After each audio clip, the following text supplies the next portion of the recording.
WALB News 10 presents Sports Talk, National Championship Edition. Beautiful Los Angeles, California. We are just over 30 minutes from kickoff of the 2023 National Championship, where Georgia looks to become the first team in the college football playoff era to win back-to-back national titles. Aaron Mukes here alongside Keyshawn Ward. Keyshawn, does it get any better than this? Look at this view. SoFi Stadium behind us, 2023. Does it get any better? No, Aaron. I've been saying all week, I cannot believe that we're getting paid to do all this, but it's only right. WALB had to send their Cali boys to the West Coast to capture all those moments with the Georgia Bulldogs. Yeah, we appreciate WALB for sending us out here. We've been able to do so many fun things, but also deliver great content, especially here in the dirty, dirty South. That's right, in Georgia. It's been a lot of fun. Before we get to it, though, this is the special edition of Sports Talk. There was a very, very special soundbite, Keyshawn, from one Kirby Smart, who is from Bainbridge, Georgia, and I just want the people down here in South Georgia to appreciate this. It's awesome, man. WALB. I grew up watching Ducky Wall down there. Y'all probably don't even know who that is. We hear him all the time, man. We hear him all the time. Yeah, that's my parents and I spent every Friday night tuning in to watch the other highlights. I can remember as a 4, 5, 6, 7-year-old kid watching the highlights on Channel 10 News as a kid, and that was my game day. You know, that was my college game day when I watched high school games on that channel.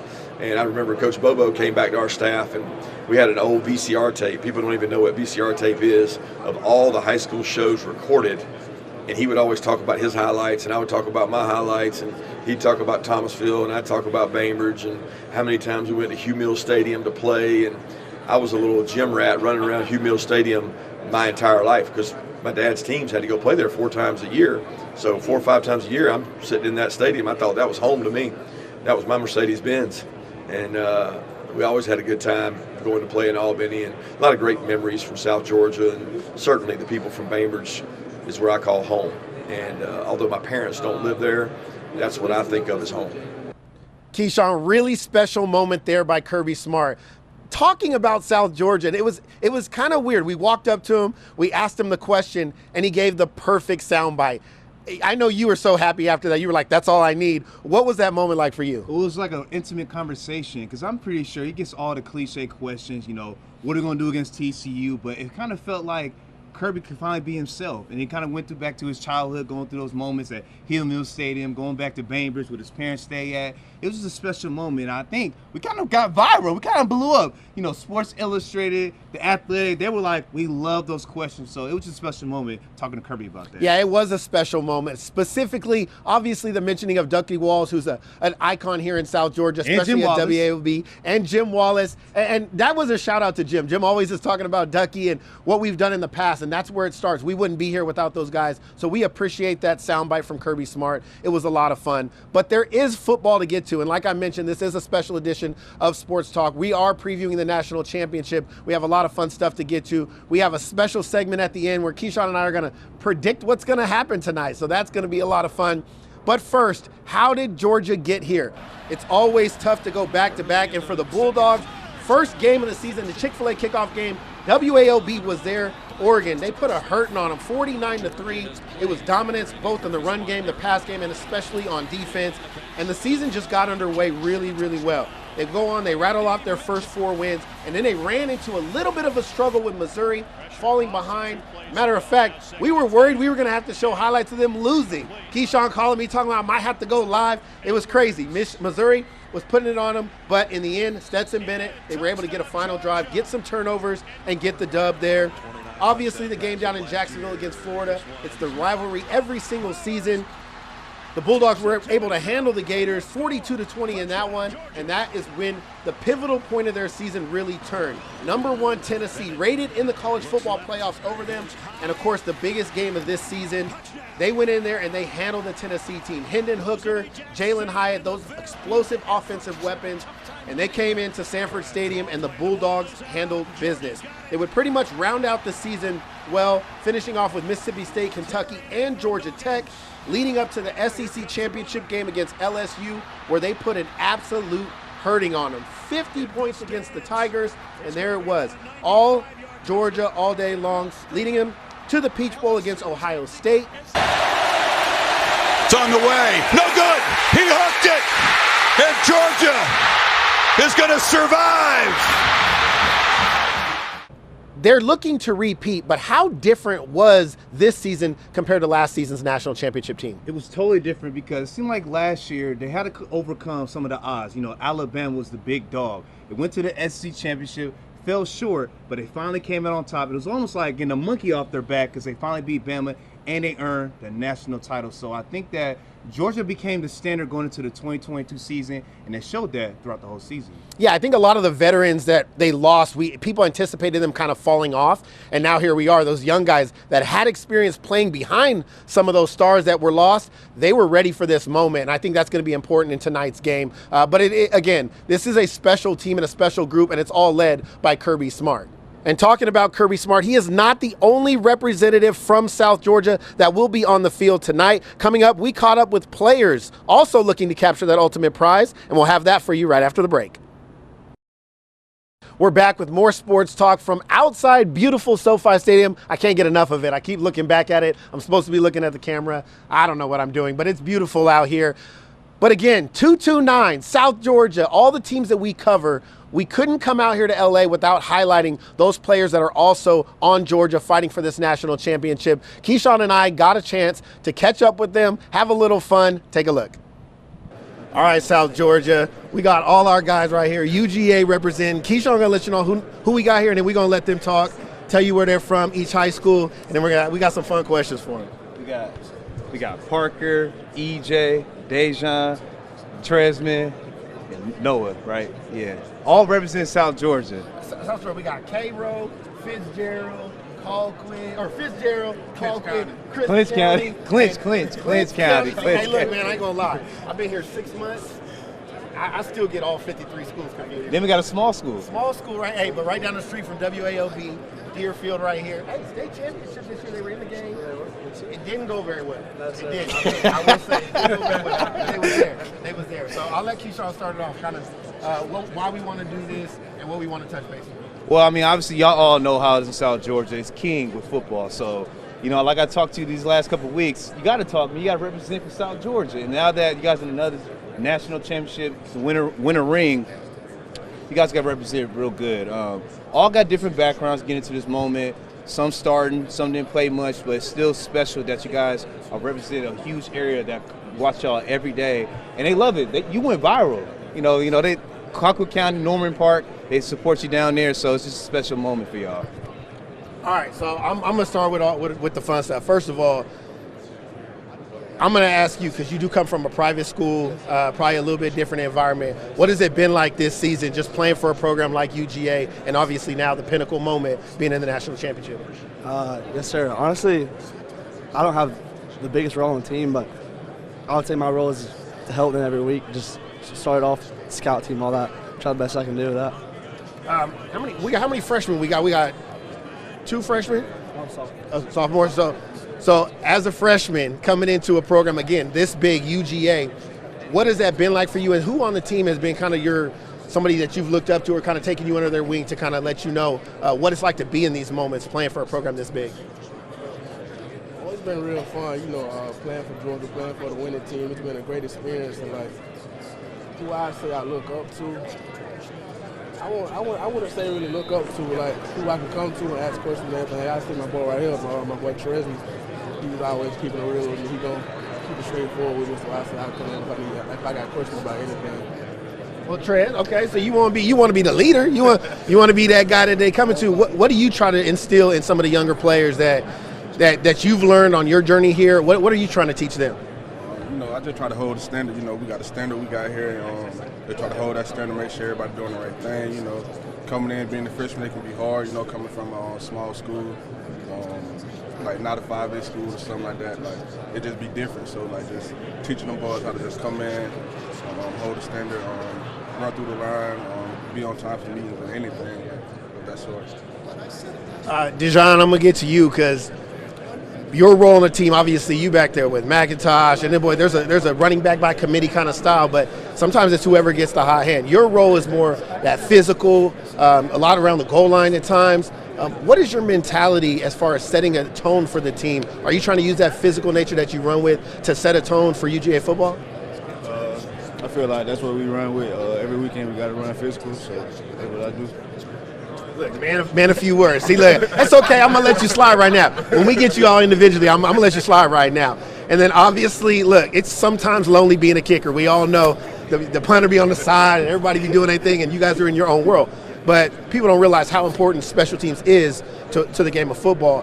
What do you feel like you bring that's different? And then how do you kind of handle that role of maybe not being looked at as somebody that's a pivotal piece, but knowing that you are?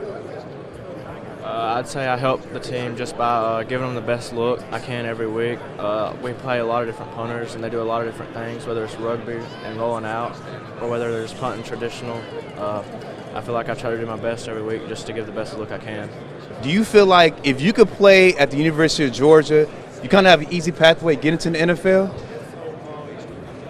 I don't really call it nothing easy, but like I feel like it puts you in position of like the defense we run, you know, being like the center of the defense, calling, making plays, making like all checks and everything. I feel like it definitely helps.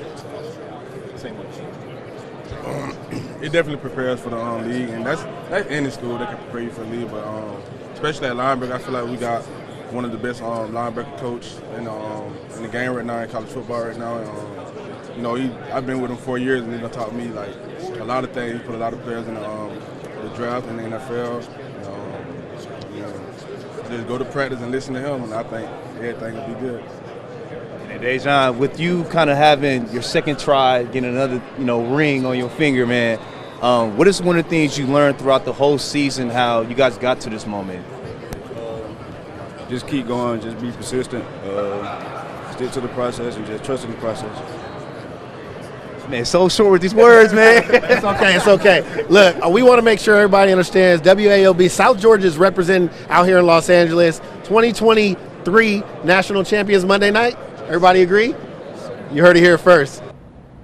Keyshawn, that conversation was so much fun. How excited were you just to get all 5 of those guys? We were running around the media room, literally picking players off of tables, trying to find them and get them all in one area. How much fun was that? It was exciting because it almost felt like they didn't expect it. I mean, Dejan, we've been talking the past couple of weeks, but Georgia, they have a lot of South Georgia guys. I mean, it's only right. That's where some of the best football is played at. But, grabbing guys like EJ, Tresman, Parker Jones, Noah Jones, it was just cool because you kind of got to know them, see how they kind of went through their journeys, and they all got different backgrounds. Some are starters, some learn it behind veterans, but it's all special because they have a chance to win a ring. Yeah, winning that ring is special. We had fun with, Deerfield natives being in the state championship this year, coming up short. I'm pulling special teams players off the bench. Their teammates are laughing. I'm like, why are you talking to me? Matter of fact, you kind of make Noah feel like a celebrity. That's what you told the special teams group. I did. I said Noah's definitely now on top. He's getting to talk to the media, and some of those kickers, they're lonely. They're sitting on the sides. Noah had a good time, so it was a lot of fun. I can't complain. What we were able to do out there and highlight these kids and how they've grown into young men and are now on this biggest stage here at the National Championship, it really is special. We are not done yet. Coming up after the break, underdogs leading their teams. Just how similar is the journey of the 2 guys that will be under center tonight? Stay with us here on this special edition of Sports Talk. This year's national championship features 2 quarterbacks that are anything but typical. Our own Stetson Bennett was a walk-on. Then TCU quarterback Max Duggan, he had a heart disease in 2020. But one of the things that these 2 quarterbacks can relate to about is not only they're Heisman candidates, but they know how to battle adversity. And they displayed that the cream always rises to the top. I don't know if there's a lot of separation. I think there's so many similarities of just belief in yourself and continuing to work hard and believe in the guys around you and the support staff that you have. I think that's the biggest thing that you kind of see, amongst us. And it's pretty special to see what Stetson's done in his career and the position that he's been able to be in, playing for 2 national titles, the success that he's had as a player. So it's pretty special. After 12 straight victories and a massive Fiesta Bowl win over number 2 Michigan, Duggan's grit, determination, and no-quit attitude has helped him become a Heisman finalist and led his team to a national championship appearance. He has over 3,000 passing yards, 32 passing touchdowns, only 6 picks, with a QB rating of 162.3 and 8 rushing touchdowns. Those who know anything about college football surely know about the story of Stetson Bennett by now. The super senior walked on for the Bulldogs all the way back in 2017 when he transferred to play a JUCO ball. Then he returned to the Bulldogs in 2019, and he was a backup to Jake Fromm. But Stetson Bennett, this guy has truly came to the top because he led his team to a national championship even after being benched for JT Daniels, and Bennett has always came through on top in the fourth quarter when it matters for the Bulldogs. Well, I think it was really important for me to go be the guy somewhere again. Playing football is pretty much the only way you can get better at playing football, right? And so to go be in that position where you are the starter, it comes down to you in certain situations. That taught me a lot, and fighting for a championship over there. We didn't end up winning it, but that it always teaches you something. Up next, we have one final look at this matchup, plus our game picks. Stay tuned. We're back in 2 minutes. We're back on Sports Talk, and it's time, Keyshawn. The moment's here. We're just minutes away from the kickoff of this game. And of course, it's time for us to tell you what's going to happen because we have all the inside information. TCU rush yards, Keyshawn, over or under 175 in this one? I'm going to say under because I just think that Jalen Carter and Nasir Stackhouse, they're going to be ready for the run, and they're going to be shedding blocks all night, living the backfield of TCU. I agree. I actually have the under in this one. I think the offensive line will get some push, but I do think it's going to come a point in time where TCU is going to have to air it out. What about Georgia, offensive side of the ball? Dejon Edwards, Kenny McIntosh, Kendall Milton, their running game over under 189 yards on the ground. Woo! I think I'm going to have to go under. I think they'll probably get around 165. I do think the running game is going to be potent for them throughout the night, but I don't know about going over 200 yards. That might be a bit much.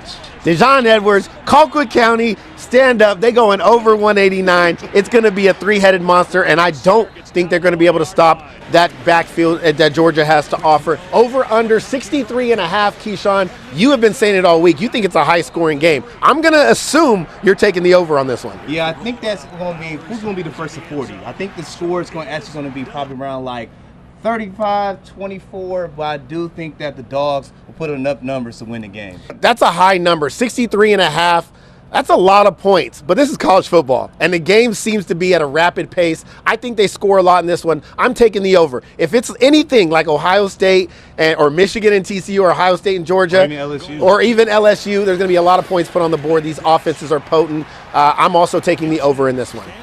And Keyshawn, obviously, the final question of the night is, does Georgia go back-to-back? Is Georgia going to be able to overcome the adversity, overcome the odds, and be that first college football team in the playoff era to go back-to-back? Let me go ahead and put my Joe Namath hat on. My bald head. I guarantee it. The Georgia Bulldogs will be back-to-back champs and will be celebrating down in Athens whenever they had a parade, but it's going to be coming up. Yeah, we're going to be there. Listen, I'm telling you right now, we got to be at the parade because I agree. The Georgia Bulldogs are coming away with this one. The way Kirby had them doing yoga in practice, listen. And honestly, hold on, Aaron, I'm sorry. I don't want to cut your thought off. Man, this is SEC football, man. What the Big 12 gonna do with us? Another shout out to some dirty South football. We spoke to some Lowndes players at the All-Star game, and they said this is big boy football. It's different down here. And Georgia is that different. I don't think there's a chance that TCU is able to pull this off. They've had a great run, great season. Shout out to everything they've been able to do, but I'm going with the Bulldogs. And we can take it all the way back to the first episode of Sports Talk when Morgan Jackson said, Bulldog Nation, baby. Georgia's going to win it. It's been a great time out here outside of SoFi Stadium. The game is getting ready to kick off. Head over to ESPN, watch the game, and be right back here with us in the morning on TIG. We're going to have all those highlights for you. Keyshawn, it's been a special, special night. We got to get up to the press box. It's time to watch this game. Good night, everybody.